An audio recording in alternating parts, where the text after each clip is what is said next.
Hi guys and welcome. I am really excited about today's podcast because today we are chatting to Kris Barrett. Kris is a certified nutrition and health coach, certified GAPS practitioner, bio-individual nutrition practitioner and mind practitioner who specialises in helping families living with autism spectrum disorders. Having felt overwhelmed herself 12 years ago by the flood of information about autism by experts and therapists when her son Tim was diagnosed as being on the spectrum, she understands the sense of confusion and helplessness that many parents feel. Back then, she decided to take control and do her own research, eventually cracking the code.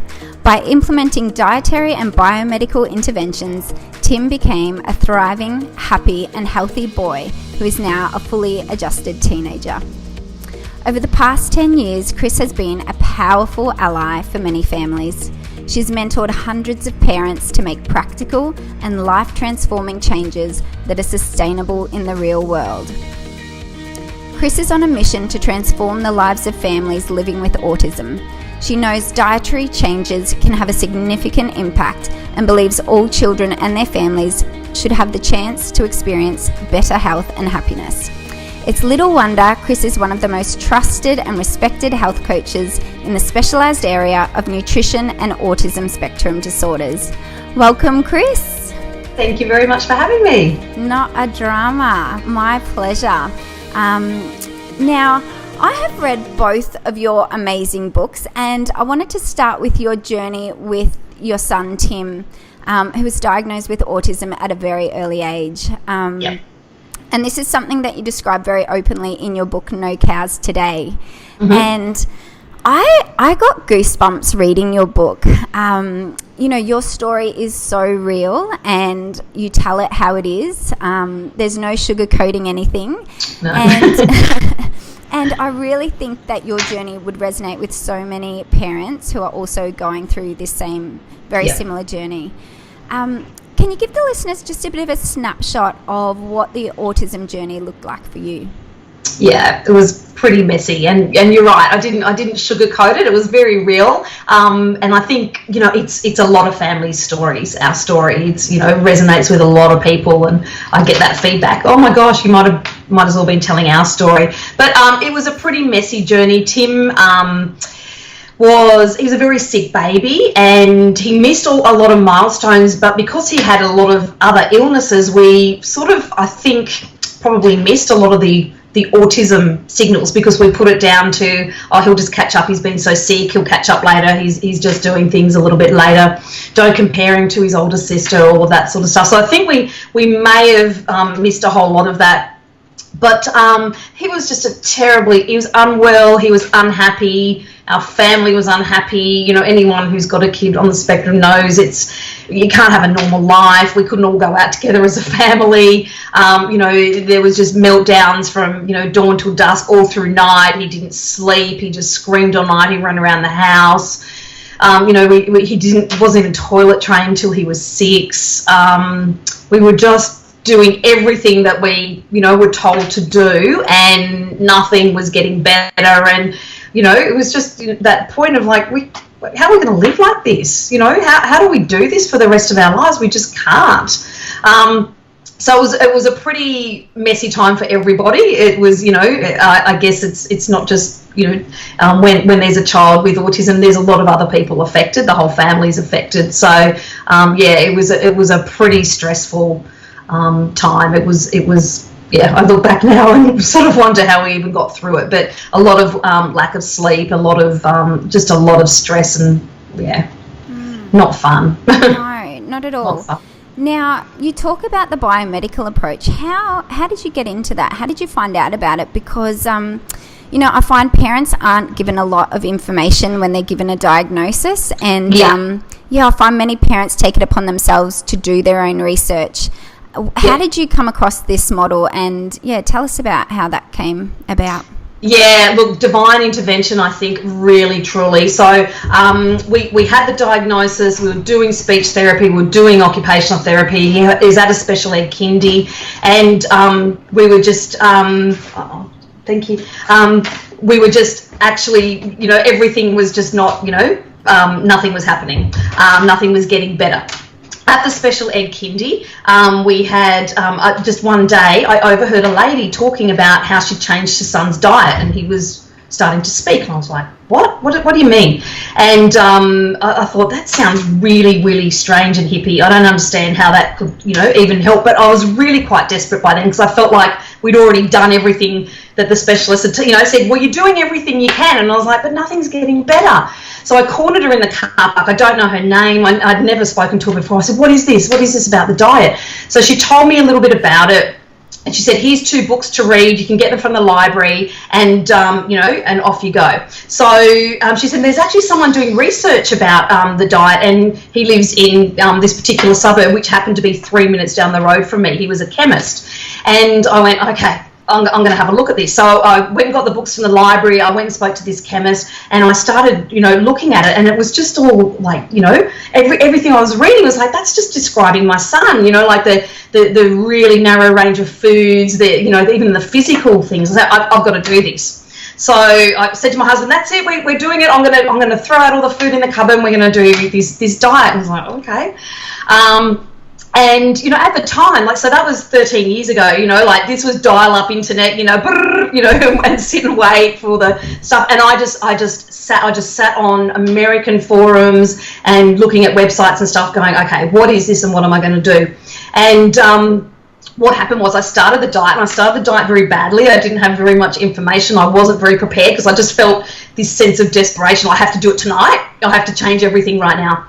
And so I did that, and what happened was the first changes that we got were very, very physical for Tim. He was on, he had asthma, he had eczema, he had constant ear infections. So the asthma went away, the ear infections went away, the eczema went away. And he started to sleep, and then the diarrhea, which was 12 to 14 times a day, reduced down to about 5. And I was like, oh my gosh. So it wasn't a magical, his behaviour didn't suddenly get better, but the physical effects were so dramatic that I just, okay, we're onto something. I don't, whatever happens from here, I've already been able to help him so much from, years and years of specialists and medication and everything. He's just suddenly physically so much better. And then, as luck would have it, more late nights on the internet, there's this lady up the road from me who was also doing diet that I found on a forum, and she says, is he doing biomedical?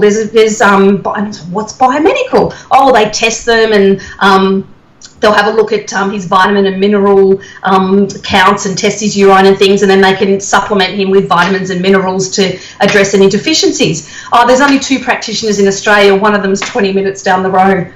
I was like, oh my gosh. So I literally fell into the whole thing, because there was nothing. The paediatrician gave us a speech therapist, an occupational therapist, and the special ed kindy. And every time we went back, he'd say, you're doing everything you can. So there was no other information about anything else that we could do. Yeah. So, yeah. Like you said, I really feel that there is a big disconnect between the information families are being given and the research that is actually available out there. Yeah. When did you start this? How old was Tim when you started implementing the dietary changes? Yeah, it was just after he was 3. Okay. Which in hindsight, even though it was hard at the time, I think looking back, I'm really glad that we did it so young, because he just doesn't know any different now. He was just over 3, and we did it like the week before. I did it crazily. It was a week before Christmas, it was silly, but anyway. Yeah, I'm curious. What did your diet look like before you started implementing everything? What did it look like, and how much transformation did you have to make these changes to his physical self? Yeah, massive. So our diet as a family looked like me being the worst cook in the entire universe, pasta sauce and, and with some veggies in and stuff like that. Tim lived on 5 foods by that point. So his diet consisted of Weet-Bix, yogurt, cheese sandwiches and pasta. That was it, and milk. And it had got narrower and narrower over the years. And so, of course, the diet I was beginning was the gluten and dairy-free diet. So that was 100% of those 5 things that he was eating and existing on had to go. So it was a radical change, ridiculously radical. I mean, I wasn't a cook, and I was replacing every single thing that went into that kid's mouth, and that was not. It wasn't. I mean, you know, looking back, oh my gosh, it's a crazy thing to do. Yeah, but yeah, just everything I was reading just made so much sense. I've got to try this. Yeah, and you know, in your book, High Thrive Me, I mean, this is an excellent resource for any parent. You know, I found so many gems in it just for myself. And whenever I mention diet and autism in the same sentence, I have a lot of people still raising their eyebrows. You know, it's not conventional intervention for autism at all. It's very much the alternative treatment approach. Why do you think it is that diet is still considered so controversial? It's $1 million question. Look, I don't know.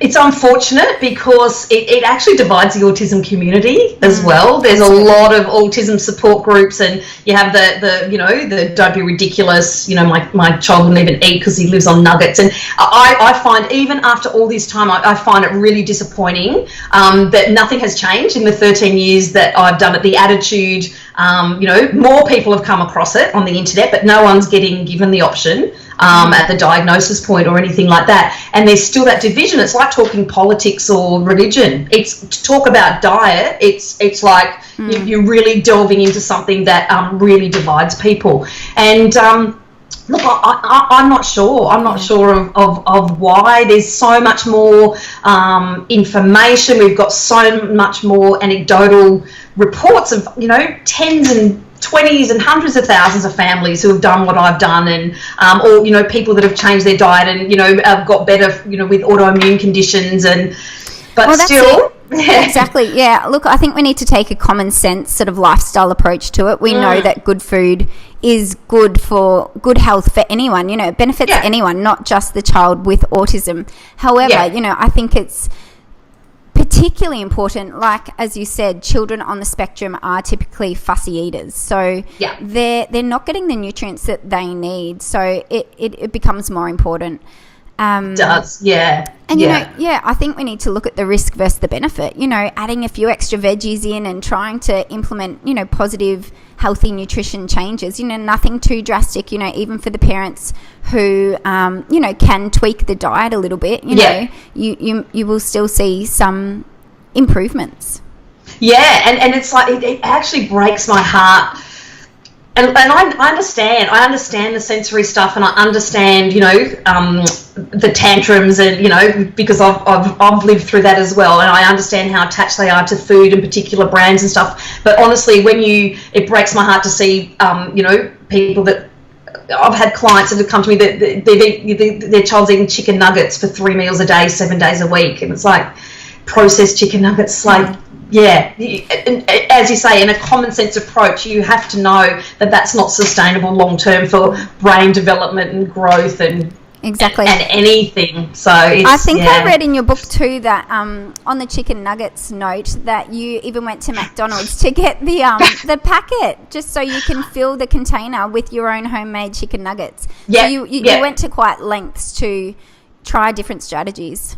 Yeah, absolutely. And I sort of say to parents, you have to do whatever works. If you want to be, you have to be sneakier, you have to be one step ahead. So you have to find out what it is that your child's most, you know, attached to. For Tim, I knew it was the sameness of everything. So he wanted to see the same thing on the same plate. He wanted to see it come out of the same container. So I had to just go one step ahead and go, right, I'm going to fill that container with other things. And then, you know, he would arc up and, you know, he could say, and, you know, I want, you know, what would he say? I want same or something. And we're like, it is the same. Look, it's the same container. It's the same one you always have. And then you could see the brain going, doesn't taste the same, but it's the same container. Doesn't taste the same container. And then eventually, it's like, fine, I'll just eat it. But yeah, and I mean, I washed out yogurt containers. I got the Macca's packets. I did. It's whatever you have to do to transition that for you.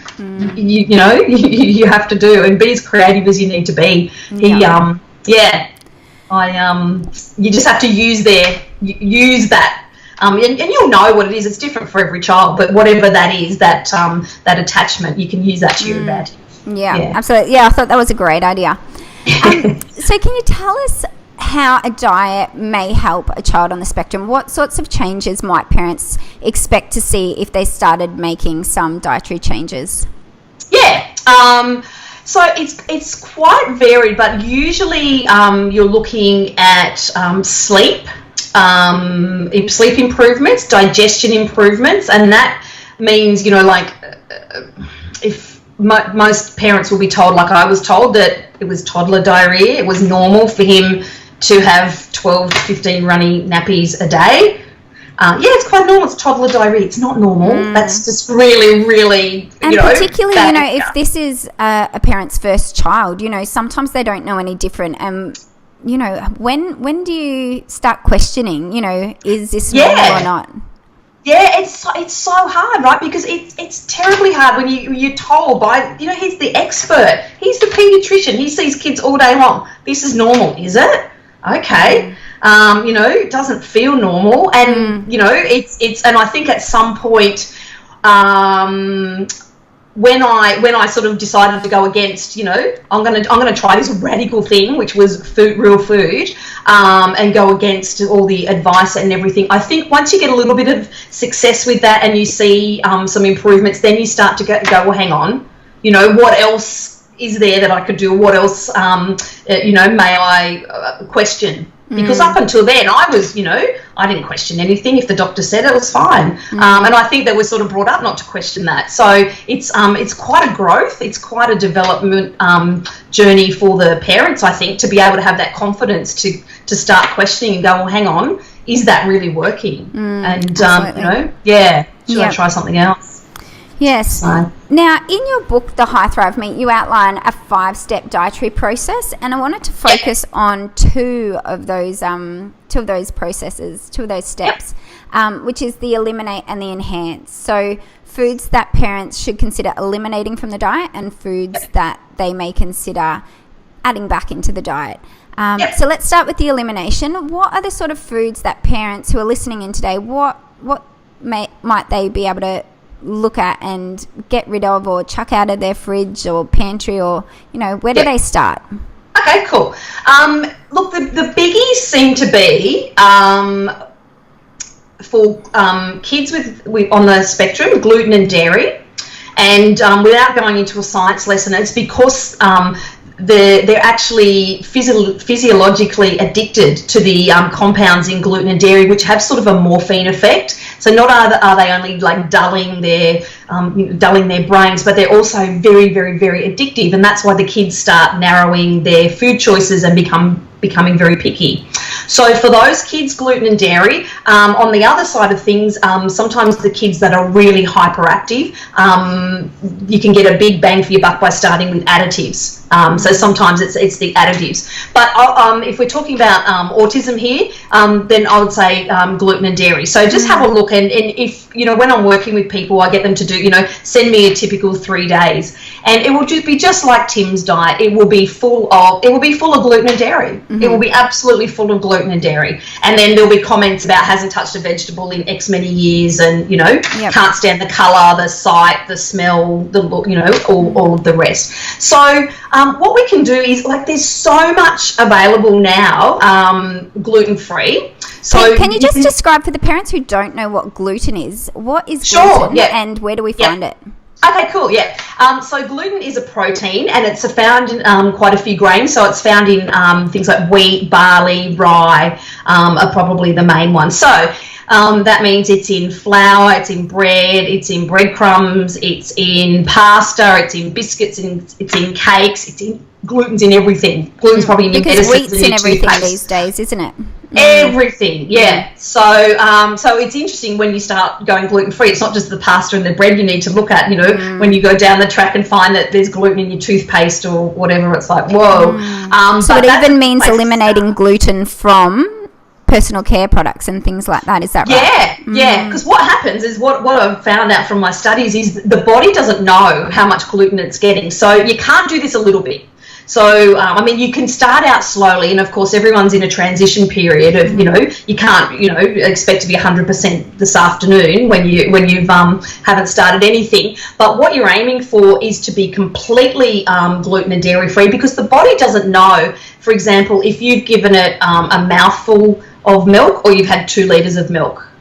For example, if we're thinking of dairy, it just sees the dairy protein and mounts an immune response. So, for people who say, 80-20 would be fine, or, he only has 1 sandwich a day, but we're gluten-free the rest of the time, or 1 yogurt a day and we're dairy-free the rest of the time, it doesn't matter. The body still goes, cool, I got my protein. And still mounts that response. So we do need to be working towards being completely gluten and dairy free, which means, Play-Doh is a big one. A lot of people come unstuck. They've been perfect at home in all their food and all their personal care, and then the child's gone to kindy and eaten some Play-Doh.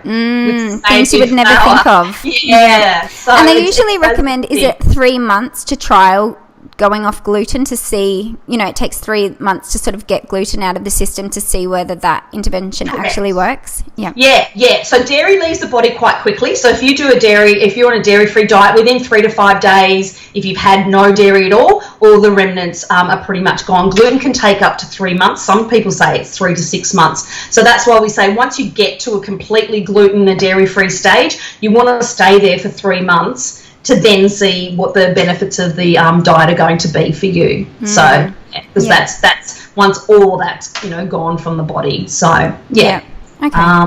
So you can start looking at just swapping things out. If your child loves bread, a gluten-free bread, which I know is, again, easier said than done when they're attached to a particular brand of bread or whatever. But the milk, you might, start as well, like diluting the milk from all cow's milk to half cow's milk, half rice milk, for example, and then going 3/4 rice milk, a little bit of cow's milk, till you've completely transitioned. Some people like to just do it cold turkey. Some people need to do it over a longer period of time. But you can just start swapping out. There's so many good things, our coconut yogurts and gluten-free pastas and gluten-free breads and things like that you can still keep the diet looking similar. You don't have to go completely eating mung beans and sprouts.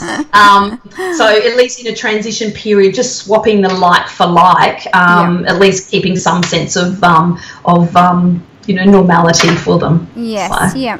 And what about sugar? Because obviously any kid these days, is very addicted to the processed food, the sugar, and this can be very difficult to get it out of their diet. What do you recommend? What sorts of sugary foods should we be eliminating, and how do you recommend we get this out of their diet? Yeah, that's a really good question, because it can even happen inadvertently that you might be doing a gluten and dairy free, but it's been, full of sugar. Yeah. And again, so the kids become quite, we've seen the studies that, sugar can be more addictive than cocaine. It's definitely I think for sugar, it's probably easier to start, reducing. And you can do things like, instead of a soft drink, you could make like a homemade lemonade. Stevia is so sweet that you just need a tiny little drop, and it's a natural sweetener, for example. And then you could still get that sweet taste from something that's sweetened with stevia versus normal sugar. And then same in your baking, even just looking at a recipe, cutting the sugar in half for now, and then starting to look at recipes that might use for example some a date or some honey, just to get off the processed sugar, and then sort of trying to reduce the amount. Your taste buds really do change though. It doesn't take too long where you're not craving that anymore. And then just using things like raw cacao can still give you, the chocolatey taste without having the sugar problems. And so it's, and it could just be even just reading the packet and seeing how much sugar is in something, and then just picking up another packet at the supermarket just to see if there's a better option. Because there may be another one that's going to be acceptable for the child, but that isn't loaded up with sugar in numbers. So so that becomes doesn't mean you have to go make everything. You just need to sort of get a little bit savvy at reading the labels and things, and just start making the swaps. Well, there's so many different names for sugar these days, isn't there? It gets a bit confusing when you're actually looking at the packet. You don't, it's too hard. It becomes overwhelming, as a parent. If you go in and you don't have that sort of knowledge and know what to look for, it can become overwhelming, especially when you're in this mindset of trying to change diets, trying to keep mentally sane yourself and reduce any sort of meltdowns. It's very difficult. Oh, it's terrible. I'll give you an example. One client I had, we changed over to this almond milk, and we completely had dairy out of the diet, and she's like, oh my gosh, she's still hyperactive though, it's crazy.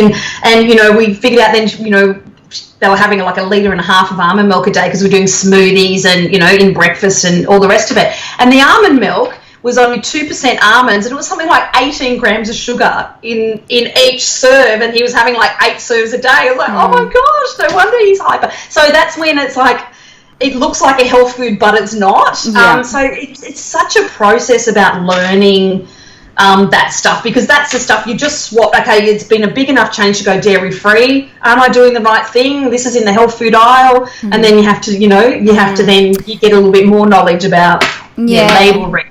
Things, that's right. Can you give us any tips on reading labels? What should we be looking out for? Definitely turn it straight over to the back. Don't look at all those claims on the front about how much, great source of fibre and all the rest of it. Have a look.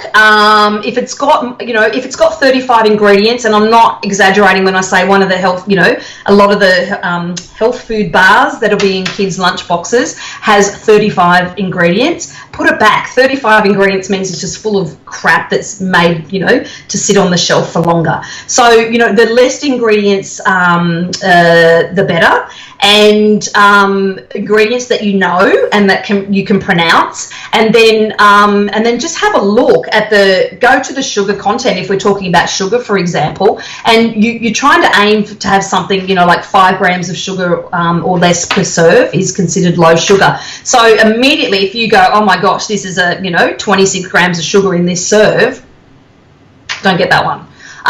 So even if you're just looking at the actual ingredients, the number of ingredients, and the sugar content, that would be a really good place to start. And then you can go into having a little app or something that you can check the additives and the numbers that are in the bars, which I still do. The chemical maze is a good one, isn't it? Yeah, that's the one I love. It's just on my phone, because not all numbers are terrible.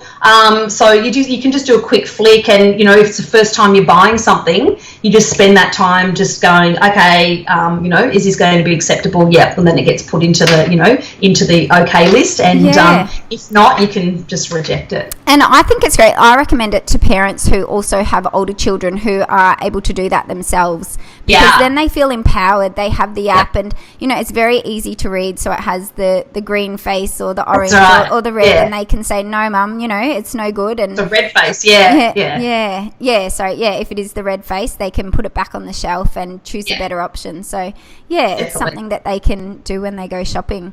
And just quickly on vegetable oils, can you touch on that, because that's something that you do speak about in your book? What are vegetable oils? These, they're found a lot in processed foods, and you will see this a lot if you do turn over the back of the packet and read the ingredients. What are vegetable oils, and why should we be avoiding them? Well, I mean, basically just a chemical concoction, and they don't have any redeeming benefits, like a good fat, a good fat will be feeding the brain. Our brain needs good fats, saturated fats, and our digestion needs saturated fats, but these oils are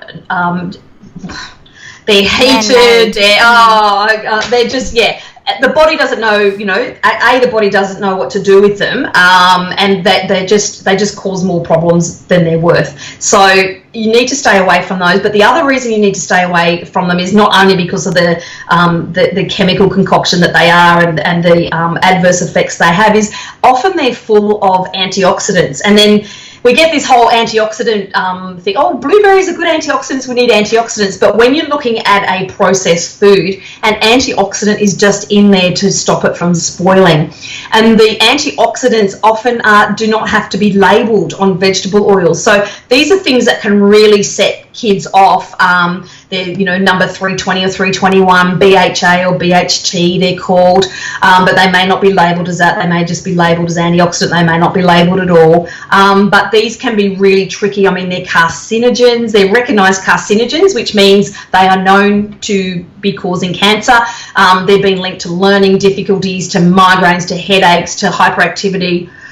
So many reasons to stay away from them. So, and that's why you can get a better processed food that won't have a vegetable oil or an antioxidant or something in it.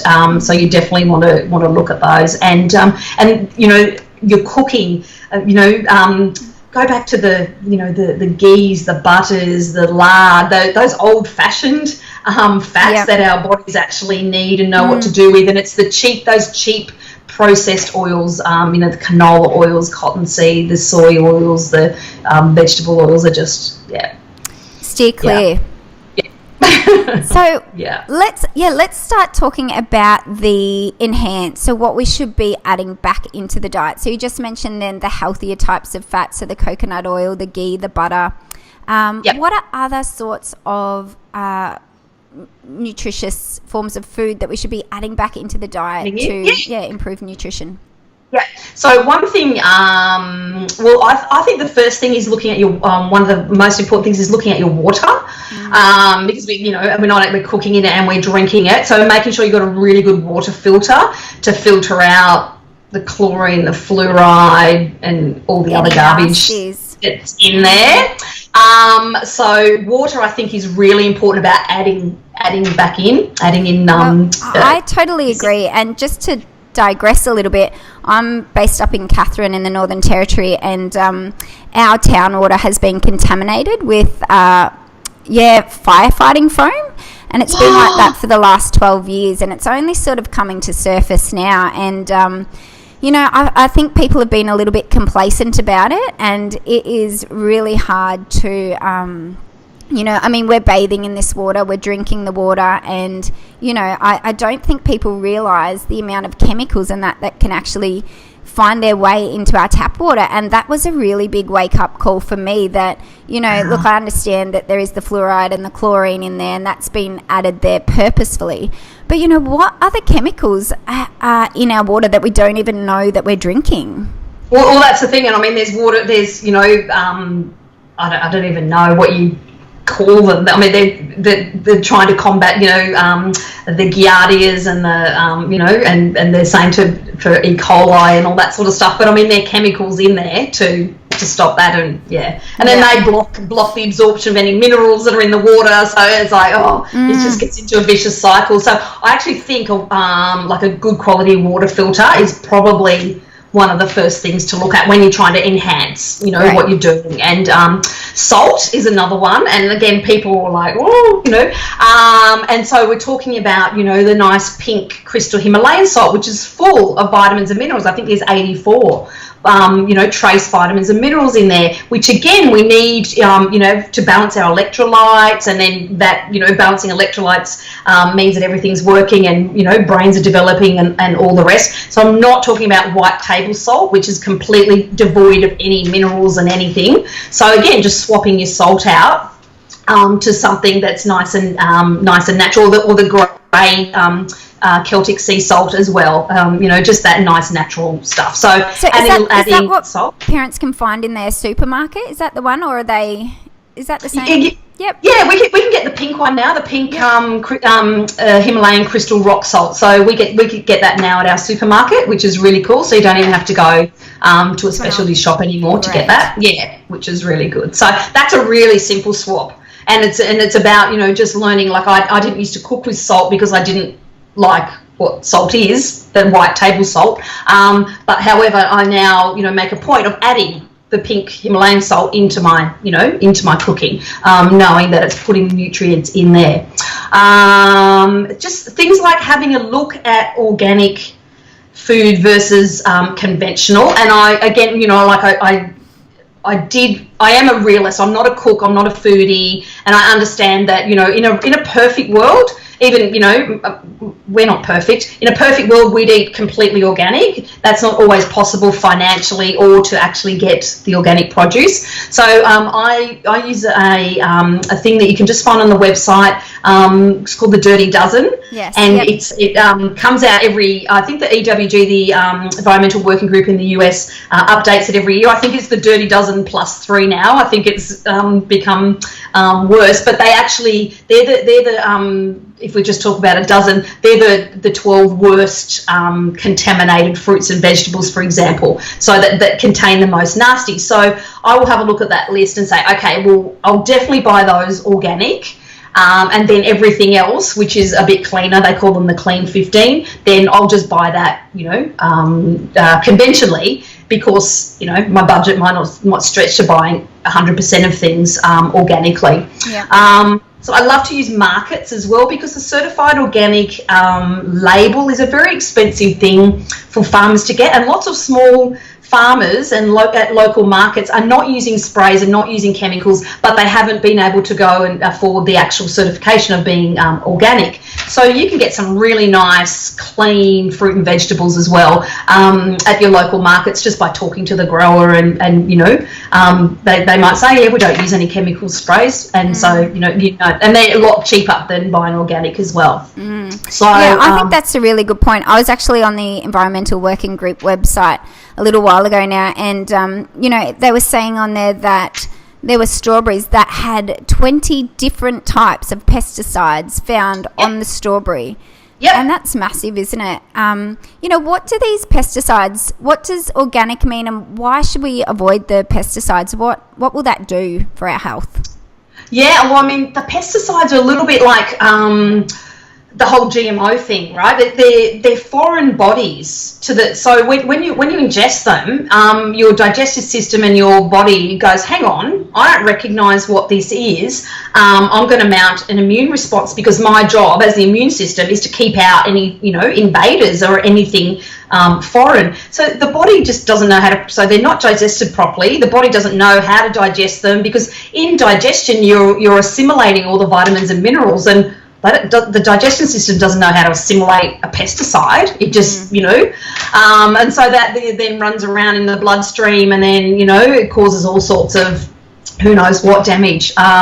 So even if I know there's, you know, varying studies about, you know, are the nutrients better in an organic versus a conventional, you know, apple, for example. And even if it was line ball, I would take the organic apple, because it didn't have, you know, or the strawberry, for example, that didn't have the 20 pesticides on it, even if, yeah. So I mean, when you think about it, though, when did we think it was safe to start spraying our food with toxins? You know, I mean, just back, you know, coming back from that common sense lifestyle approach, you know, like it's just common sense. So if it's within the budget, and, you know, they follow the Dirty Dozen and Clean 15, that's a really good practical sort of tool that parents can use. Yeah. Is there anything else that they should be adding back into the diet or looking at increasing? The same thing like with meat and chicken and eggs. For example, like, you know, organic can be prohibitive in terms of cost. So we're really lucky in Australia. We have access to grass-fed meat. And I mean, I know there's a lot of, you know, Americans who, you know, grass-fed meat is so hard to get. And we have, you know, an abundance of it in Australia. So again, it might not be certified organic, but grass-fed meat has been shown to have higher levels of the CLA, which is a good amino acid, good fat, really good for brain development. And by nature, again, there's a lot less chemicals because they haven't been fed grain laden with antibiotics and all the rest of it. So so grass-fed meat's a really good one. And then I think if you can't I think on the vegetable side of things, which is usually the really big stumbling block for a lot of people, if you can't put vegetables on a plate for your kids because of the sensory issues or whatever, and you can't hide them, because you can't grind them up small enough. There's some amazing, beautifully sprouted, fermented vegetable powders that a teaspoon of those will actually, be equivalent to 8 servings of vegetables. They're so potent. So you can just do things like adding that in or using it as a sprinkle on top of chips or on rice cakes or something, like a seasoning. And then you can sort of go, I know they've got their veggies. I know that plate doesn't look great because there's no colour on it, but I know that there's veggies in there. So I just think don't be afraid to, it's a shortcut, but it's a sustainable one. That means that the kids are getting their nutrients. You've, managed to balance the meal, and everyone's happy. So don't be afraid. Don't think that you have to do everything, perfectly, and that within 2 weeks that you're going to have your child sitting down to 3 colourful vegetables and a piece of meat on their plate, because it's probably not going to happen like that. So there's lots and lots of little shortcuts and that you can use just to keep your sanity as well, because you can't be in the kitchen for 18 hours trying to make this work as well. That's not sustainable either. So do you have any practical tips for the sensory kids who, won't touch certain textures, or, it's a real difficult time at dinner time to get them to sit and eat, and you're almost force feeding them? What are some practical tips that parents can walk away with today after, knowing what they know now, what sort of things we should be eliminating, what we should be adding back? How do they go about it? Yep. What I was told from a very, well-known doctor was like, you do it 1 pea at a time. So, for example, if you pick one food and you pick one food only, and let's say for this example we pick peas, and you just have to have the expectation that it's going to take 3 months before that child is going to eat a pea, and you have to just start a process where the pea's just on their plate for a week and you don't say anything, you don't ask them to do anything, the pea's just there. The next week you ask them to touch the pea. You don't ask them to do anything else. The next week you ask them to lick the pea, and then you don't ask them to do anything else. So, now we're about a month in, and now you might ask them just to, they could chew it and spit it out. And then, you might be 6 or 8 weeks before they've actually eaten a pea. And then, of course, there's a reward at the end of that. And then the next night, there might be 2 peas or whatever. And once you've got peas nailed, then you go, right, now we move on to carrots or whatever it is. And so it can be, look, I'm not sugarcoating this. It can be a ridiculously long process. It requires a lot of patience. But on the other side of things, if you're also looking at the biomedical side of things, kids with a zinc deficiency are often the zinc deficiency is causing that problem. And you'll find when the zinc normalizes, that sort of sensory stuff really reduces, and their appetite opens up as well. So it's really useful to have a look on the other side of things, and of course working with occupational therapists like yourself. I mean, I think working with a professional that can help you with the sensory stuff and incorporating food into that is really important. So don't feel like that you need to do it all on your own. I mean, we had a lot of help from like speech therapists, occupational therapists, behaviour therapists in actually, incorporating food into those programs. And the more directions you can come at it, the better, really, because something will stick quicker than another thing. Yeah, so. And I think like what you said, I think it does take that integrative approach. I think we need to be more open-minded and accepting, the traditional and the alternative. I think we really do need to work together.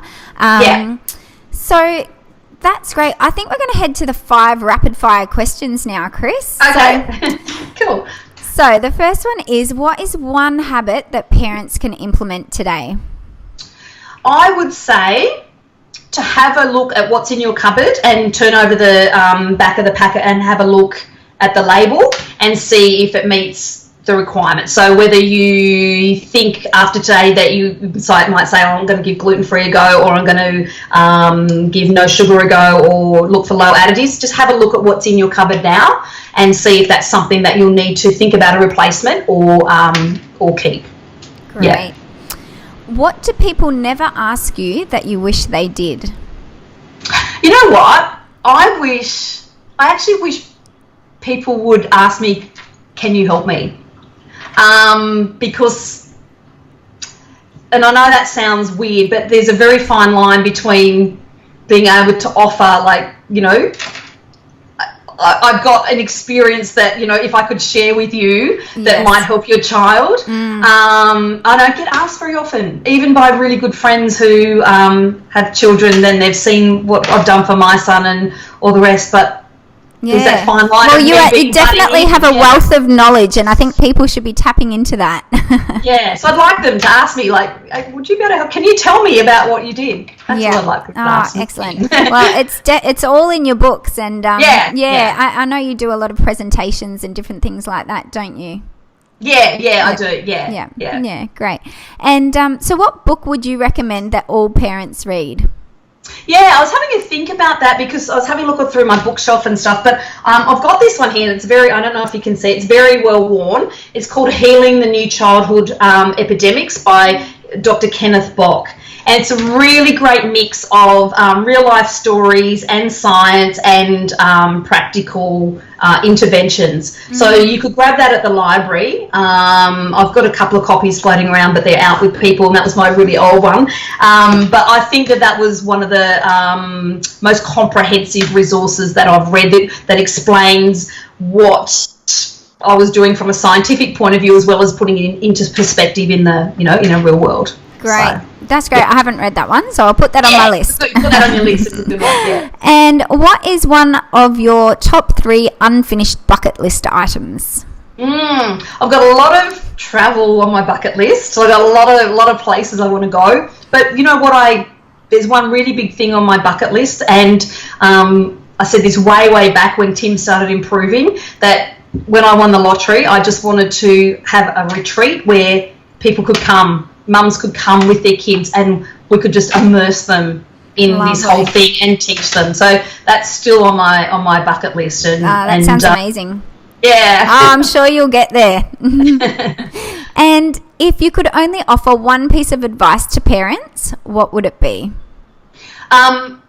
Trust your gut. Trust your gut about on this whole journey, what therapists you're working with, what advice you're given. See how it fits and feels for you, because you know your child the best, and you're going to have a lot of people tell you a lot of different things and give you a lot of conflicting advice. So really sit with it and take it on board, and, you know, try something. And if it's not working, even if the professional told you it was supposed to work, you go, it's actually not working for my child, trust that, and trust that you know what's best for your child.